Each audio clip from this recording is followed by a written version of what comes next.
మనం ఎంత ఘోరమైన పాపులమో తెలియాలంటే వేలాడుతున్న ప్రభువుని చూస్తున్నప్పుడు ఆయన ఊగిసలటాడుతూ ఆడుతూ ఎక్కెక్కి ఏడుస్తూ ఆయన ఊపిరాడక ఎగూపిరొచ్చి గుండాగి చచ్చిపోయాడు. నీ పాపము ప్రభుకి హార్ట్ అటాక్ తెప్పించింది. నా పాపము ఆయన గొంతెండిపోయేలా చేసింది. నా పాపము ఆ రోజు ఎగూపిరొచ్చి చచ్చిపోయేలా చేసింది నా ప్రభువుని. ఇది నేను మర్చిపోతే నేను బ్రతకలేని ఈ లోకంలో.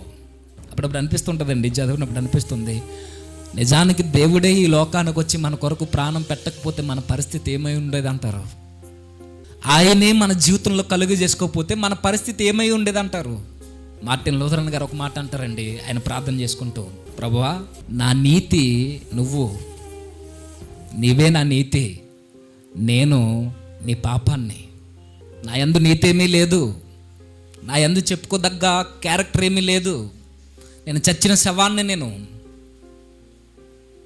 అయితే నీ యందు పాపం ఏమీ లేదు, నీ నీతి నాకు ఇచ్చావు, నా పాపాన్ని నువ్వు తీసుకున్నావు, నీ విలువైన రక్తం చేత నన్ను కొన్నావు కాబట్టే ఈరోజు నేను ఈ స్థితిలో ఉన్నాను.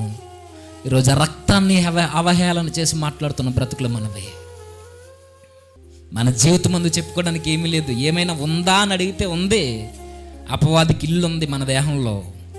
ఏముంది మన దేహంలో అంటే మరులు కొల్పబడే పాపాన్ని ఆశించే కన్నులున్నవి మన జీవితంలో. పాపములు చూసి ఆశించే పాపాన్ని మానలేని కన్నులు ఉన్నాయి మన జీవితంలో.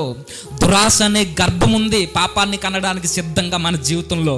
ఏముంది? కలంకం ఉంది, మచ్చలున్నాయి, డాగులు ఉన్నాయి, ముడతలు ఉన్నాయి, ఇవే ఉన్నాయి మన జీవితంలో.